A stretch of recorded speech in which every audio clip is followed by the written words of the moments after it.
Hitler had entered Röhm's bedroom alone with a whip in his hand. Behind him had stood 2 detectives holding pistols with the safety catch removed at the ready. He had spat out the words, "Röhm, you are under arrest!" Röhm had looked up sleepily out of the pillows on his bed. "Hail, mein Führer! You are under arrest!" Hitler had bawled for the second time. He had turned on his heel and left the room. Meanwhile, upstairs in the corridor, things have become very lively. SA leaders are coming out of their rooms and being arrested. Hitler shouts at each one, "Have you had anything to do with Röhm's machinations?" Of course, none of them says yet, but that doesn't help them. Hitler mostly knows the answer himself. Now and then he turns to Goebbels or Lutzer with a question, and then comes his decision. Arrested!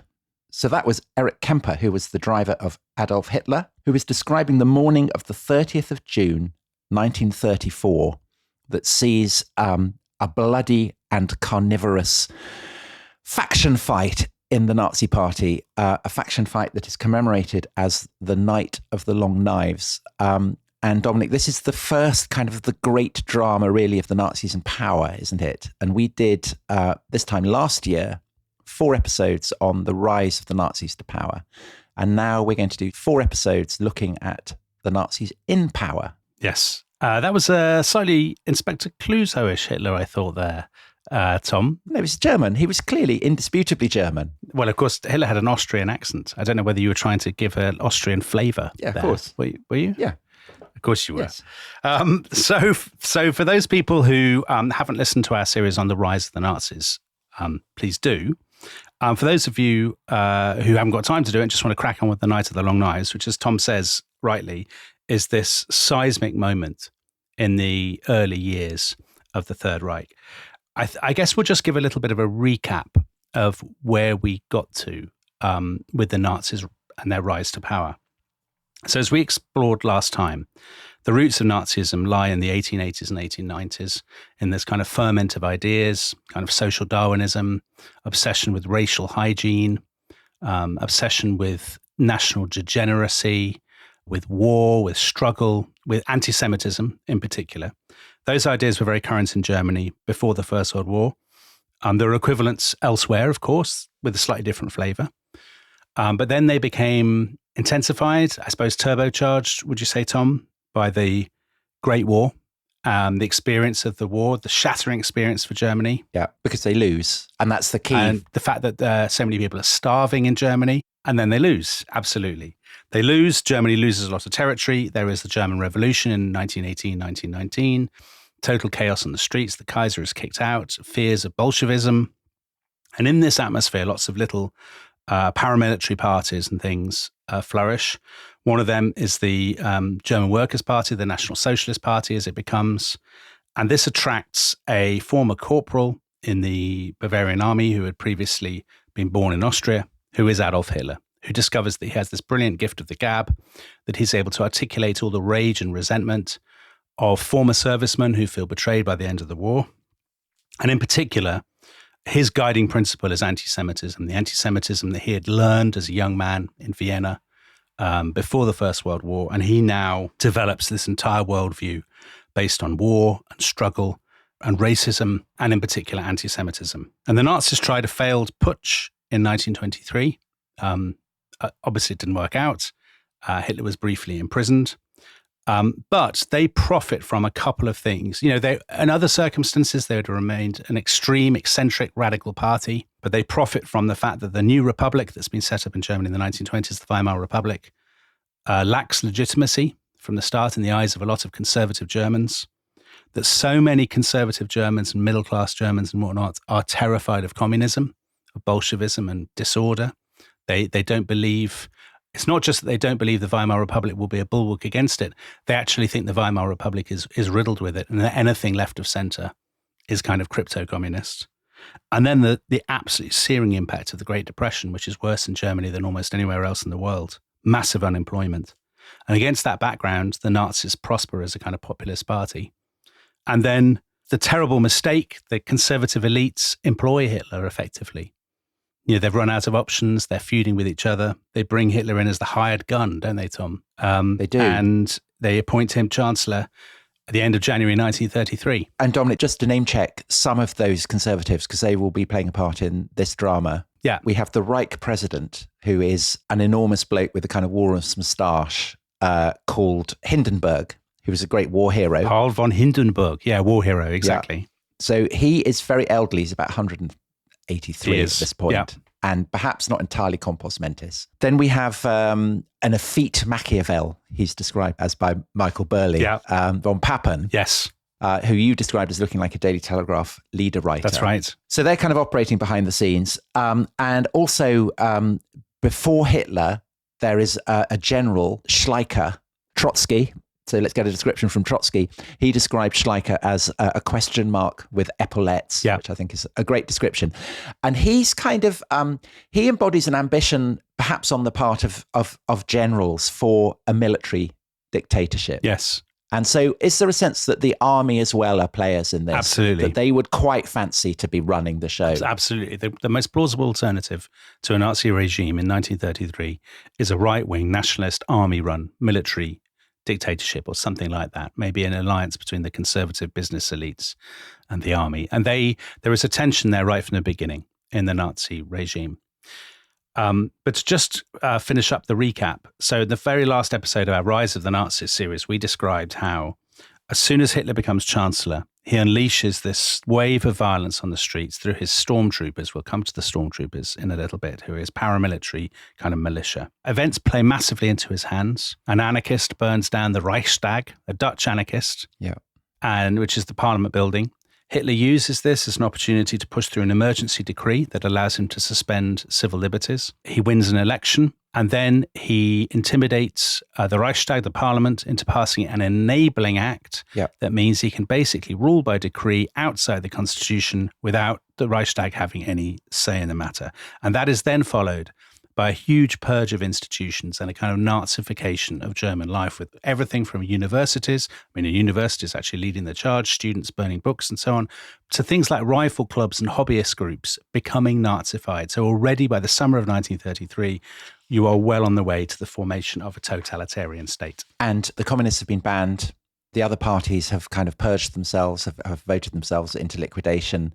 Concentration camps have been opened. The rule of law is imploding.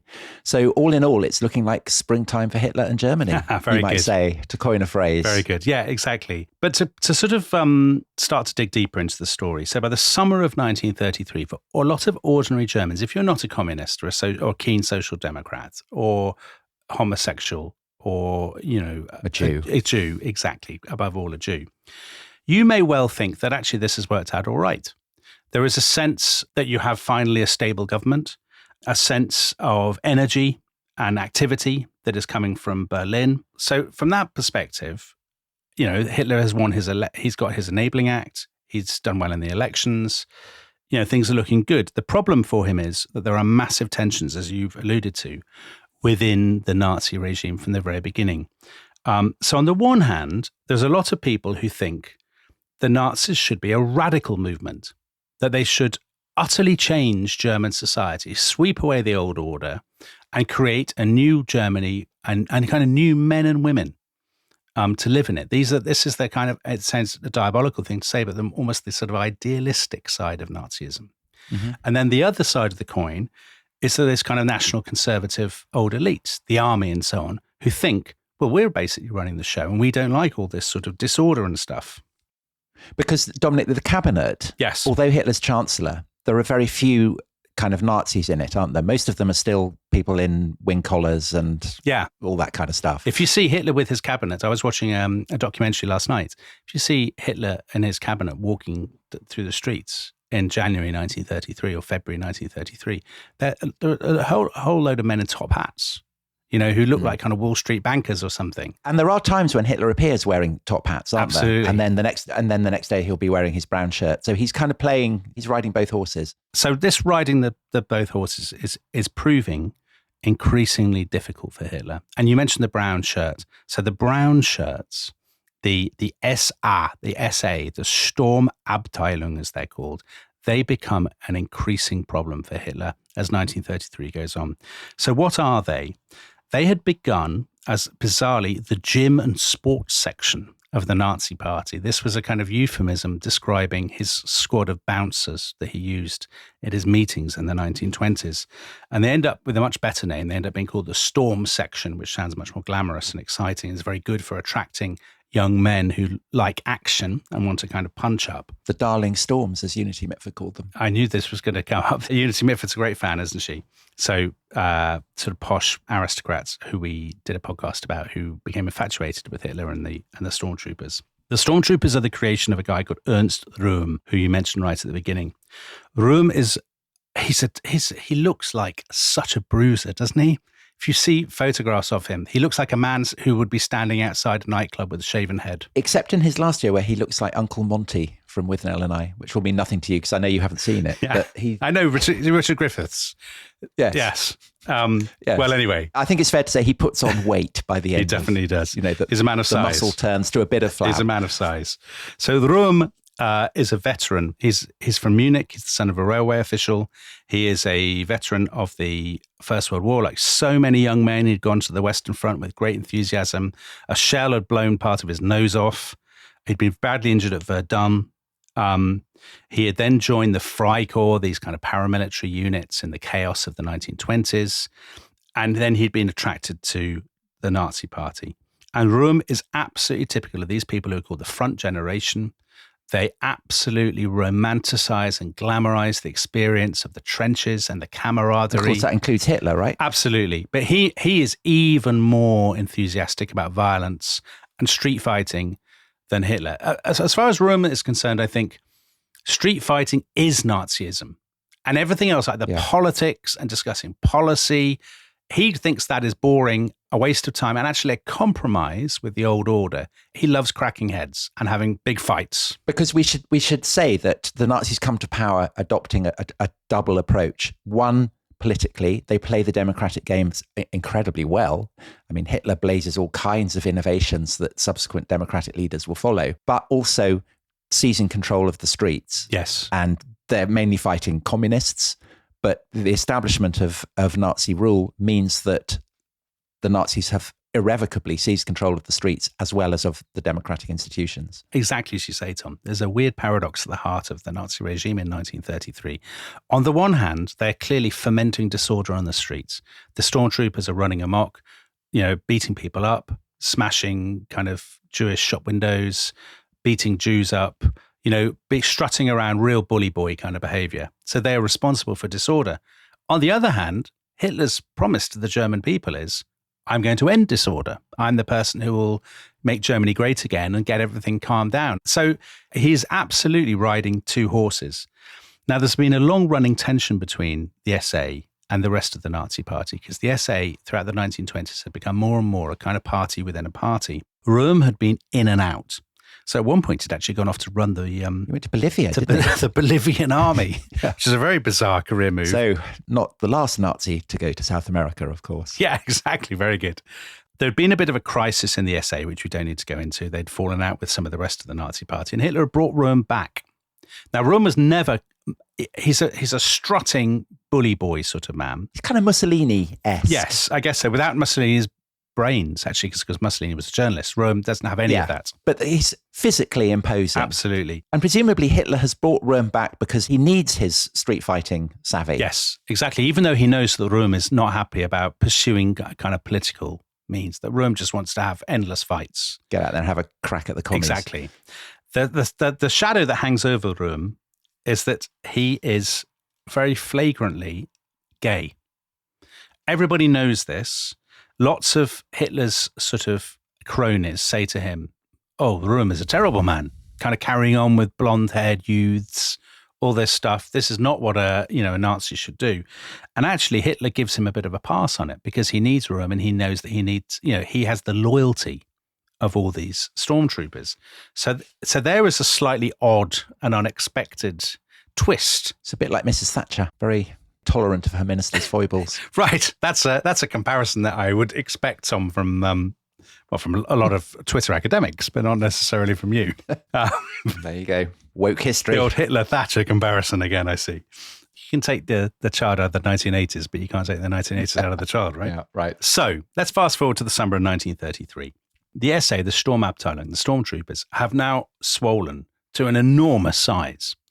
Loads of people have poured into their ranks, so they now have 4.5 million people who are kind of paid up brown shirt wearing stormtroopers. So they've absorbed lots of other paramilitary groups and veterans groups. And so, Dominic, that must be larger than the army. Far larger, because of course the army is hidebound by the Treaty of Versailles. Yeah. So the army is a shadow of its former self, and the army are very anxious about this. There's this huge paramilitary formation kind of roaming around the streets. Hitler knows that the army commanders are very, very displeased about the existence of the SA, but there's an urgency to this now because Paul von Hindenburg, who has the absolute loyalty of the army. I mean, he is the army's great hero, and he's the president. So this is the walrus. The walrus who looks like he's made of oak or something.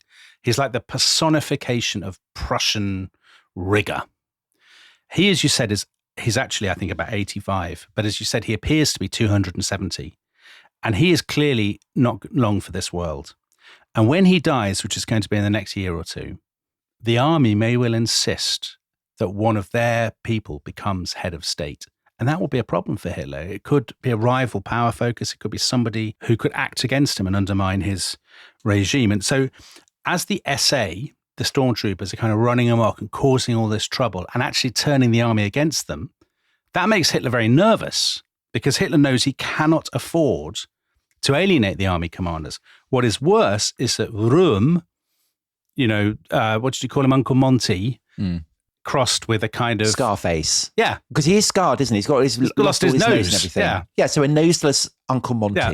Crossed between Voldemort, Tom, and... yes, and Uncle Monty, yes. He is now saying, well, actually, Nazism has lost its vigor.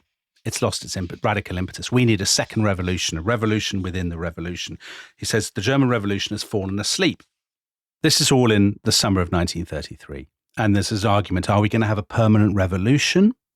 Are the SA going to be running amok forever? And Hitler manages to kind of dampen this down for the remainder of 1933. But then in 1934, beginning of 1934, it all kind of kicks off again. Because Röhm, who is so restless and is always thinking that he's being sidelined and stuff, he writes a memo. I mean, it's hard to believe that he spends much time writing memos. But anyway, he writes a memo and he sends it to the army. And he says, look, okay, this is my plan. I think actually the SA should just be the army. The stormtroopers could be the army. And the traditional army, they should just train our men. We should be the defense force. Okay, and so what's Hitler's take on this? The army commanders go to Hitler and they say, oh, this is totally intolerable. Like this strutting bully cannot squeeze us out. Hitler agrees with them. He forces them to do a deal, and Röhm promises he'll behave himself. But then when Hitler goes out the room, Röhm says to his men, he's overheard saying to his men, and I quote, "What that ridiculous corporal declared doesn't apply to us. Hitler has no loyalty and we'll have to send him on leave. And if we can't do this with Hitler, we'll do it without him." So this is extraordinary. Hitler, who is the Führer to most Nazis, who is the center of the kind of Nazi cult. Here is the guy who is commanding his paramilitary formation who's saying, actually, you know what? Hitler's turning out to be an obstacle to our revolution and maybe he'll have to go. Which is foolish, isn't it? Because, people who oppose Hitler within the Nazi party tend not to come off very well. So there was a guy called Gregor Strasser, wasn't there? Who'd been very much on the kind of socialist wing of the National Socialists. And he had started opening negotiations with the Conservatives to make himself vice chancellor. And so Hitler had elbowed him out. And so presumably Hitler is now thinking, this isn't just about the balance between the stormtroopers and the army. This is about my future. Now, here's the question, though. Yeah. If he's going to take on the SA, what resources does he have? Because you've talked about the army, you've talked about the SA, but so far we haven't talked about the police. Yeah, so he's got the police. The police have generally been taken over, so for example, in Prussia, by Nazi officials. Prussia is the biggest German state, and the guy who's initially taken them over is Hermann Göring, who is... So he is in the cabinet as Interior Minister for Prussia, isn't he? So there's the police, there's of course the army, but there's also another power center in the Nazi regime, an emerging power center, which is Hitler's bodyguard, and they are the SS. So they are Schutzstaffel. They're the Schutzstaffel. So that's the protection squad, isn't it, in in English. Yeah, much smaller than the stormtroopers, much smaller than the SA. They are more fanatical about Nazi ideology, less into the kind of street punch. I mean, they can be very violent, but they're less into the sort of the random street punch-ups. They're a crack squad of elite men. So there's about 50,000 of them? Yeah, and they tend to be university educated. Yeah. They spend a lot of time kind of talking about anti-Semitism. I mean, the classic sort of SS person is, I mean, obviously there's Heinrich Himmler, who had been a previously very sickly kind of idealistic person, fascinated by the occult and stuff. There's his deputy, Reinhard Heydrich. Heydrich is the son of, I think, an opera singer or something like that. He's a brilliant violinist, a fencer as well. He's a brilliant fencer, a reservist in the Navy, a very sinister man. But he has a very, very high voice. He does indeed. He's he's both sinister and I think slightly effeminate, isn't he? Yeah, Heydrich, in his kind of very scary, sinister way. And Himmler, so he's head of the SS, yeah, which is kind of an elite paramilitary organization, and Hitler's Praetorian Guard, basically. I mean, that, devoted to looking after Hitler personally. But Himmler has also been engaging in a kind of power grab. So he's president of the Munich police, political police commander of Bavaria. Yeah. So there's this process by which intelligence and political sections in the police are being sidelined off and filled with Nazis. So Goering has been doing that in Prussia. Mm-hmm. And Goering has he's detached the intelligence political sections from the main body of the Prussian police. He's filled them with Nazis, and he's merged them to form the secret state police, as he calls it, the Geheime Staatspolizei, so the Gestapo, as it's abbreviated to. So you're having that in Prussia, but you're also having a similar process in Bavaria and then in the other German states. And Himmler is taking control of those, isn't he? So he's empire building, as Röhm is doing, as Goering is doing. Well, actually, Tom, what happens is that Goering hands control of the Gestapo in Prussia to Himmler, because basically lots of these Nazis hate each other. They're all rivals at the court of Hitler. Yeah.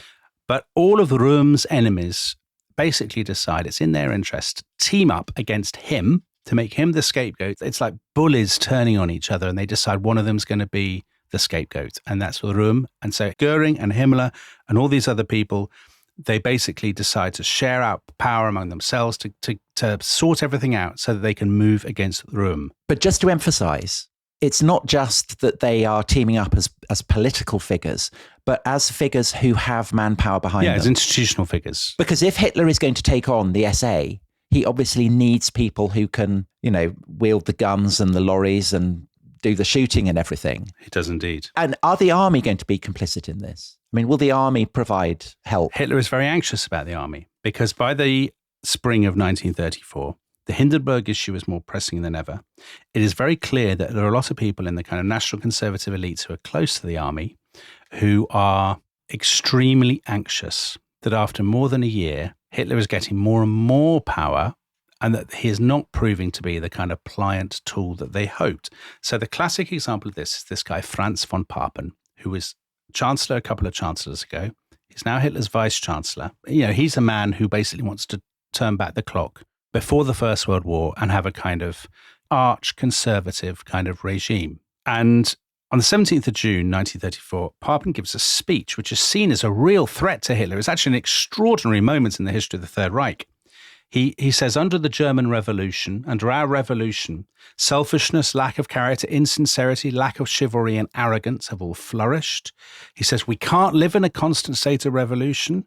We can't live with this constant state of unrest. And this is greatly cheered by the old order. And they say, thank God somebody's basically finally said it to Hitler. This jumped up little corporal from Austria who, has got all these ghastly people running around on the streets. Hitler is furious about this. And he ends up having this summit meeting with Hindenburg and the head of the army, Werner von Blomberg, who is his defense minister. This is on the 21st of June at Hindenburg's kind of castle, which is called Neudeck in East Prussia. And Hindenburg and Blomberg, who's the head of the army, say to Hitler, listen, this has all gone too far now. All this squabbling must absolutely end.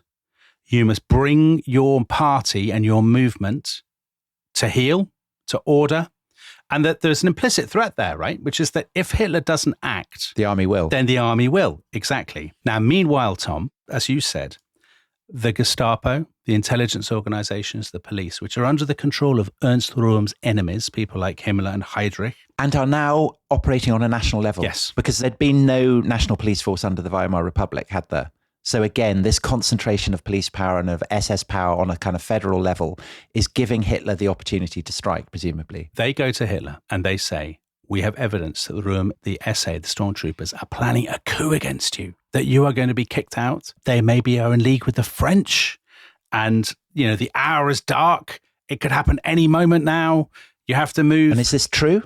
No, it's not true. Right. The SA were never planning a coup. Yeah. There was no deal with the French. The idea that Röhm was seriously going to launch a coup, he's actually not really organized enough to do it. And I don't think he has the will to do it, Tom. But on the 27th of June, the army chiefs, Werner von Blumberg and Walter von Reichenau, who's a very keen Nazi, they go to see Hitler and they say, look, you've got to move against him. You've got to do something about this. And Hitler says, fine, I've got an idea. What I'm going to do is I'm going to get all the stormtroopers leaders, the SA leaders. I'll meet with them at this there's a lot of spa towns in this story, bizarrely. Yeah. At a place called Bad Wiessee, which is on Lake Tegernsee, the Tegernsee, which is southeast of Munich. That's where Röhm is hanging out at the moment. Röhm's always going to spas with kind of blonde young men. Yeah, so it is sinister because these spa towns are kind of very dull, very bourgeois, aren't they? Faint hint of sulfur hanging in the air. And you can imagine Röhm absolutely enormous. Sweating. With a towel Sweating wrap, like a pig. sweating away. Yeah. Absolutely bright red. And very, very kind of creepy context for the drama that is to come. With a suspiciously young youth at his side, Tom, I think is the Ernst Röhm vibe. Yeah. So Hitler says, I'm going to basically beard him in his lair, as it were. Yeah, there's spas out. Then the very next day, the 28th of June, bizarrely, Hitler goes to a wedding in a place called Essen. Well known now, Tom, to fans of board games because they have the world's biggest board game convention takes place in Essen, which is nice. Anyway, war by other means, Dominic. Hitler goes to this wedding reception at Essen. A Gauleiter is getting married. And at the wedding reception, he is told, Hindenburg and Papen, your vice-chancellor, the spokesman for the kind of national conservative old order, they're actually plotting to have a secret meeting without you in a couple of days. And Hitler thinks, oh my God, they're about to move against me. You know, the urgency is greater than ever before.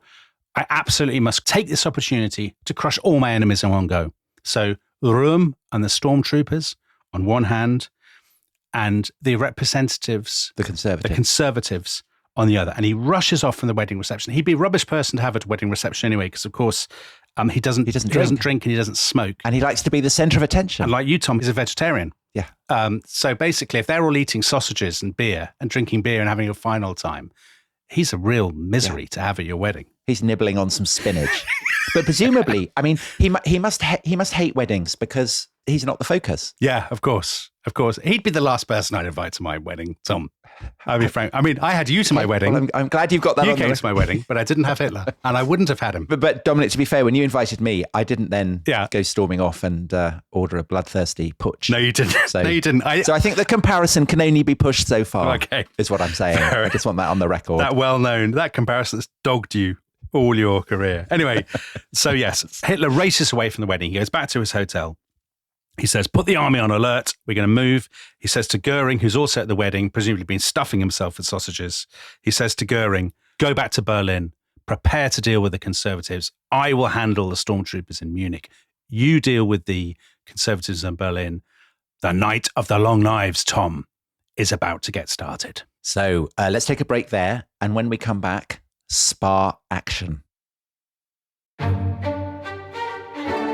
This episode is brought to you by Rocket Money. Tom, we often talk about how to organise our finances. I'm very conscious that I'm paying for a lot of mad subscriptions. And there's one thing that we've talked about often on this show. It's the thing that we probably hate more than any other, and it's a hidden fee. I would love to get my finances under control. There are all these things piling up on our bank statements, and I think I need to fix this problem. I need to sort this out and to stop this. I mean, my finances are so chaotic that I need this app. So I'll tell you what it is. It's called Rocket Money. It's a personal finance app that helps find and cancel your unwanted subscriptions. It monitors your spending and it helps to lower your bills so that you can grow your savings. With Rocket Money, you can track all of your subscriptions and you can easily cancel within the app with just a few taps, saving you time, avoiding charges. And you can also set budgets and goals and get personalized insights and regular reports to track how you're doing. They will even send you real-time alerts for large transactions, upcoming bills, refunds, and even low balances.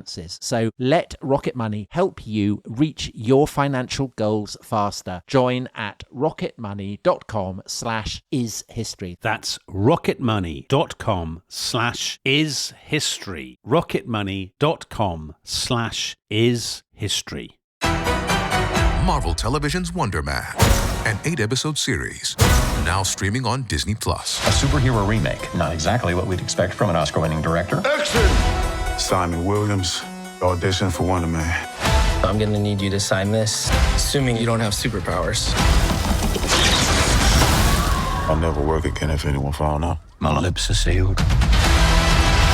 Marvel Television's Wonder Man. All 8 episodes now streaming, only on Disney+.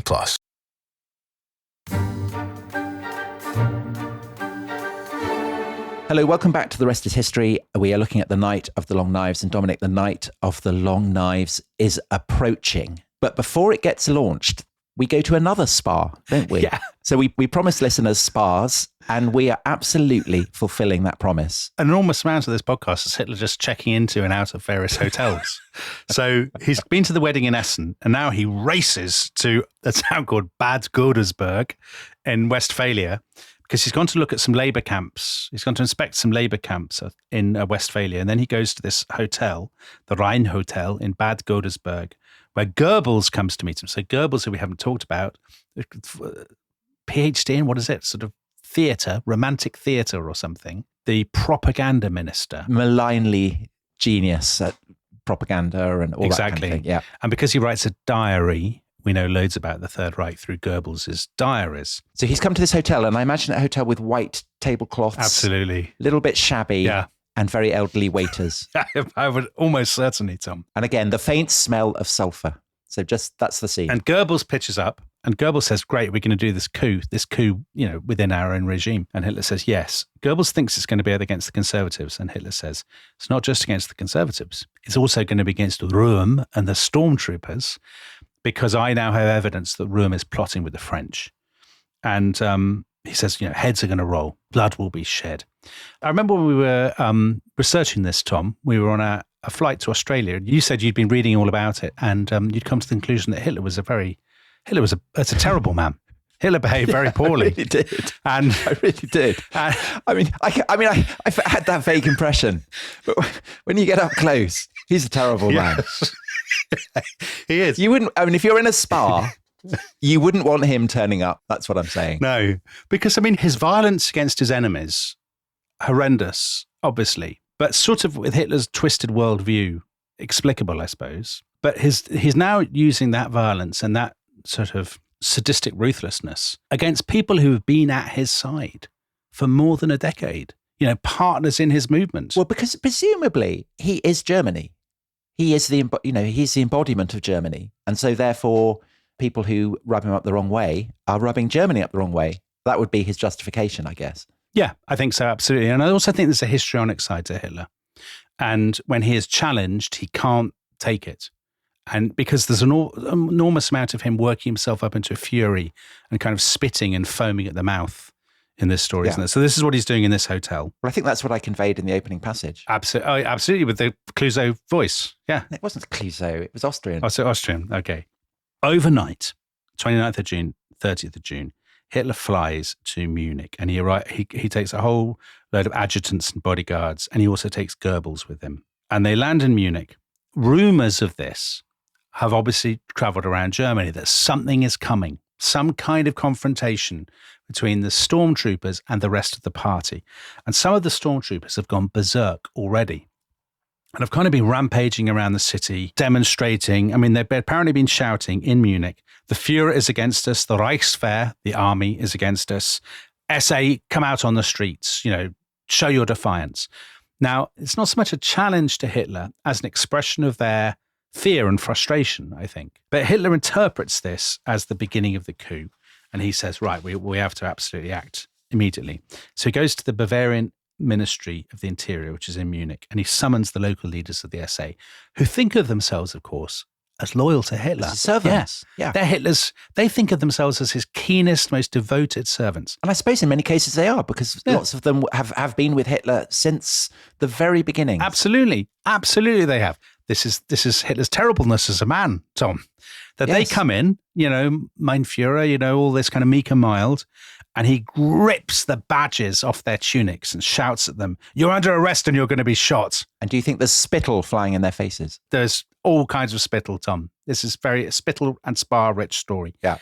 They don't understand, they're terrified, and they're dragged off to prison. So then Hitler goes off. He's got another spa town to visit. Yeah, of course he has. So now he drives off to yet another spa town. This is Bad Wiessee on the Lake Tegernsee, which is where Röhm has been sweating with his towel and his young lads. Hitler arrives at 6:30 in the morning with a load of SS bodyguards and police. So there's your sign, Tom, that you were talking about in the first half, the institutions that are backing Hitler. The SS and the police. And presumably, so Himmler is now, he is joined in a bond of blood with Hitler. Yes. Because he's providing Hitler with the means to take the SA out. And hasn't the army given the SS the wherewithal, the weaponry and the trucks and everything? Yes, exactly. The army know this is happening and they're happy with it. So the army also, their fingers are going to be dabbled in the blood. It's a good point. That from this point onwards, it's not just that they have there's a kind of pact of blood against their internal enemies, the communists and the social democrats and so on, but against their own movement that will kind of bind them together. Yeah. Anyway, Hitler arrives at the Hanselbauer Hotel, yet another of these kind of spa hotels. Faded, white tablecloths, ticking clock, elderly waiters. As you described in your reading, he bursts in. The first person he goes to is this SA senior group leader, Heines. Now, Heines is a very predatory man, and he's dragged out of his room, and he's with this 18-year-old boy, a blonde-haired boy, and they're both locked up in a laundry room. So this is obviously very bad publicity for the stormtroopers.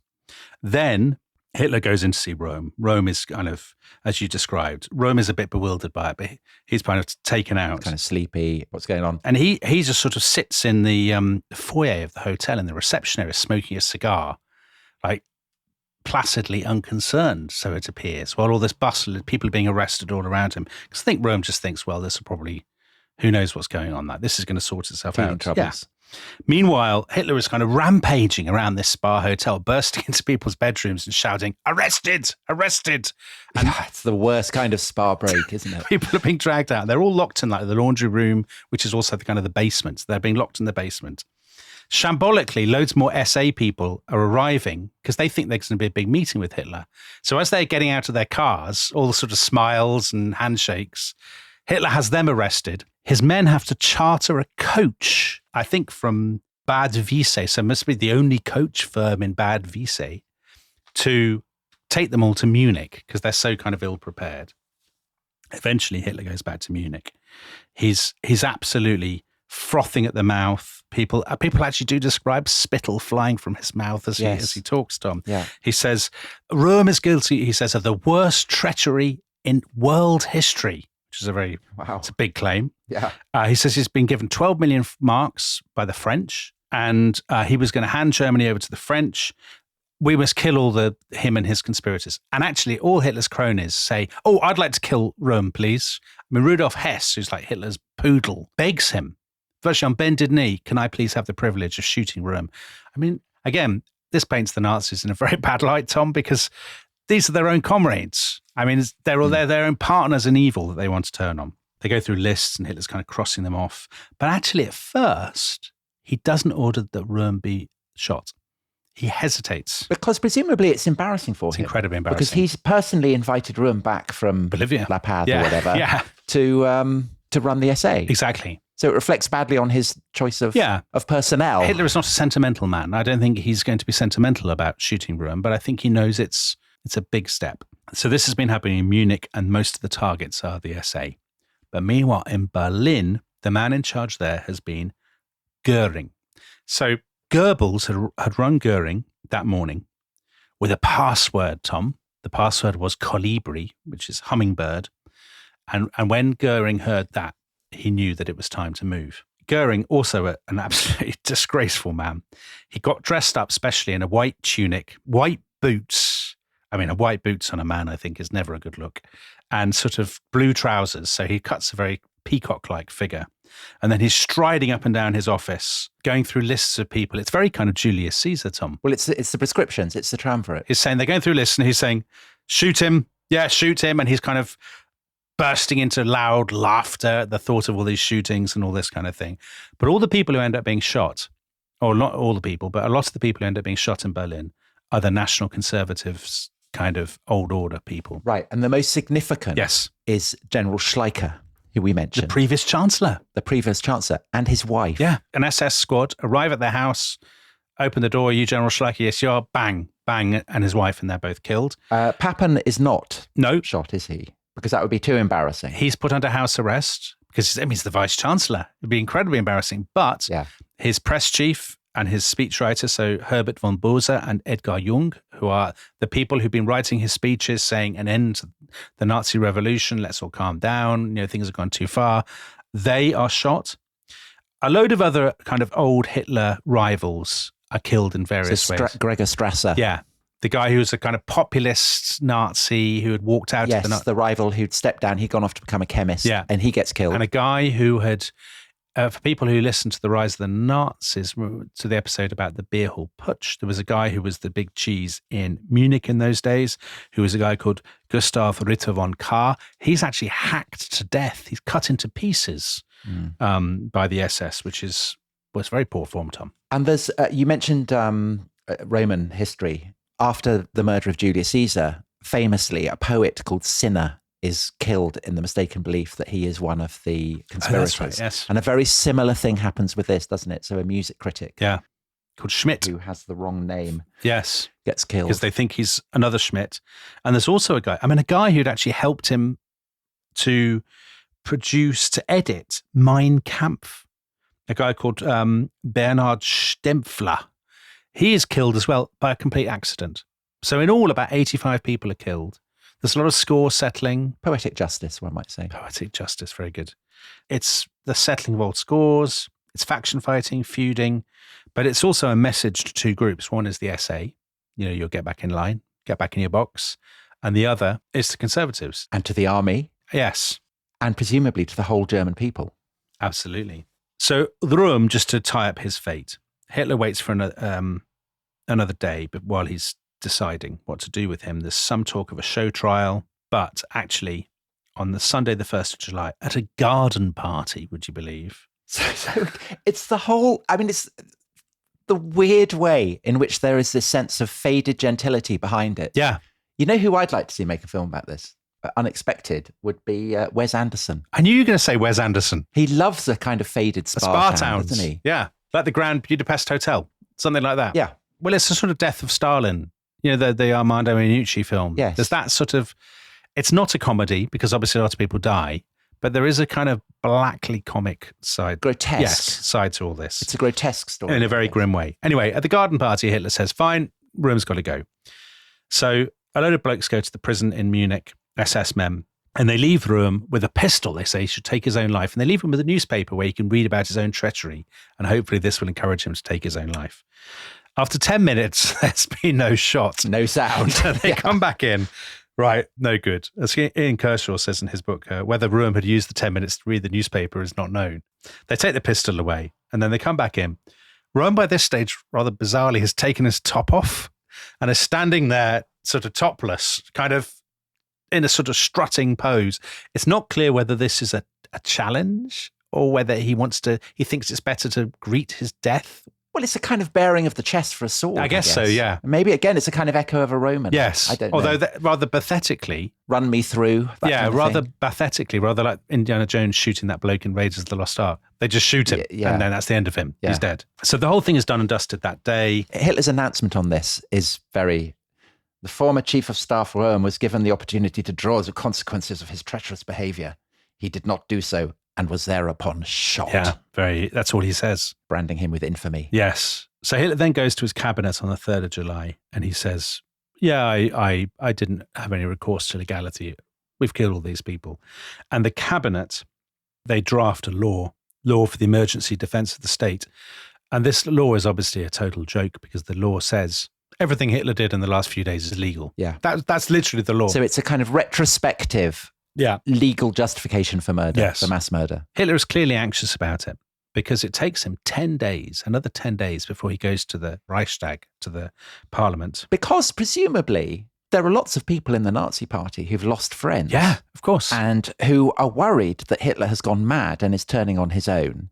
And so Hitler must know this and must worry, do I still have what it takes to command the mass of the party, I guess? I totally agree with you, Tom. You know, the idea of camaraderie and brotherhood, Röhm, by the way, had incarnated that as part of that front generation. The idea that we are a sort of brotherhood of steel formed in the furnace of the trenches. But the irony of it is that these are people who have absolutely propagated that idea of behaving with steel, of mercilessly crushing enemies, and also have fostered all kinds of grotesque and hideous conspiracy theories.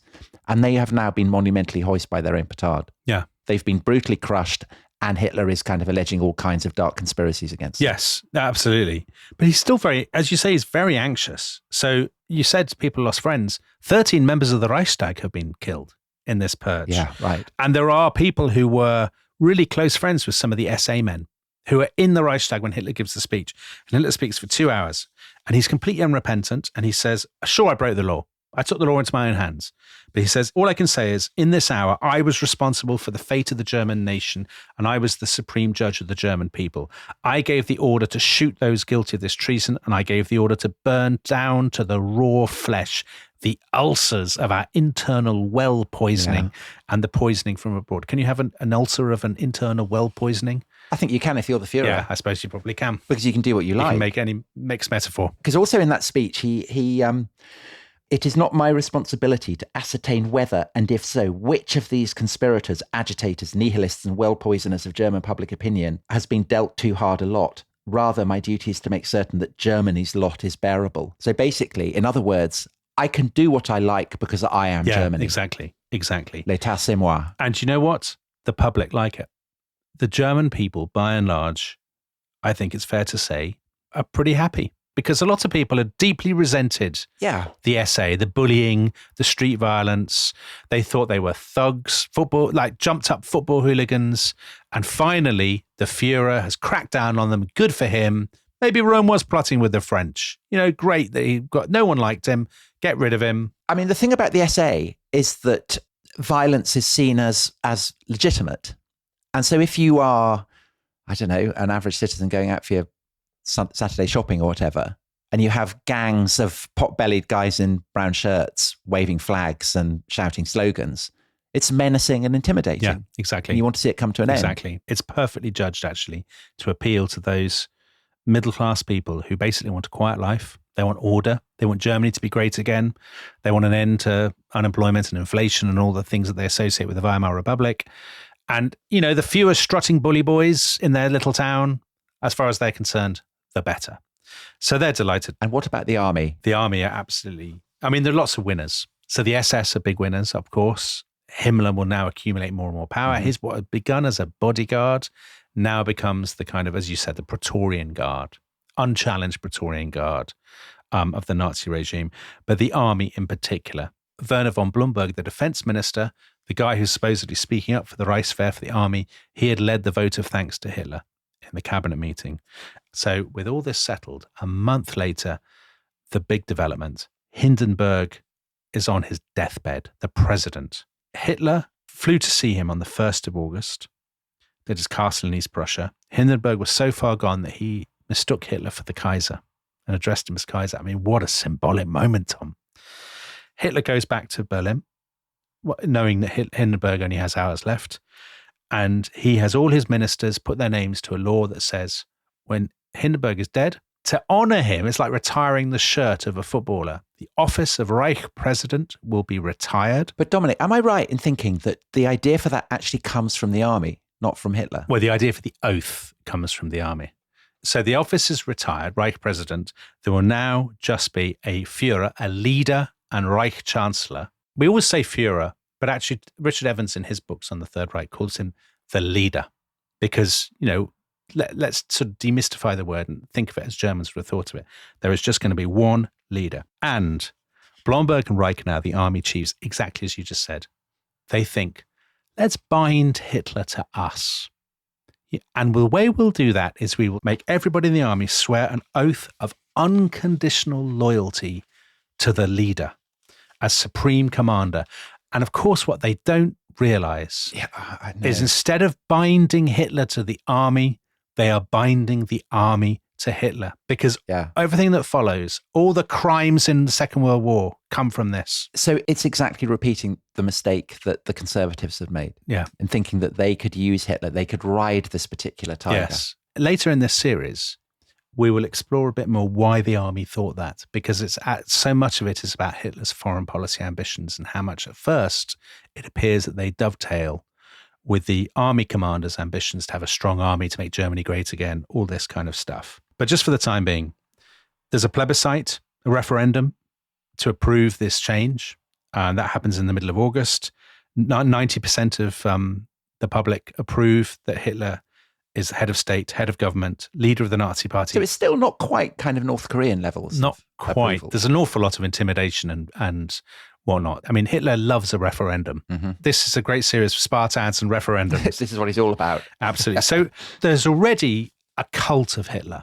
In their brilliant books on the Third Reich, both Serene Kershaw and Sir Richard Evans talk a lot about this, about the poems, about the Hitler trees, about the Hitler squares and streets.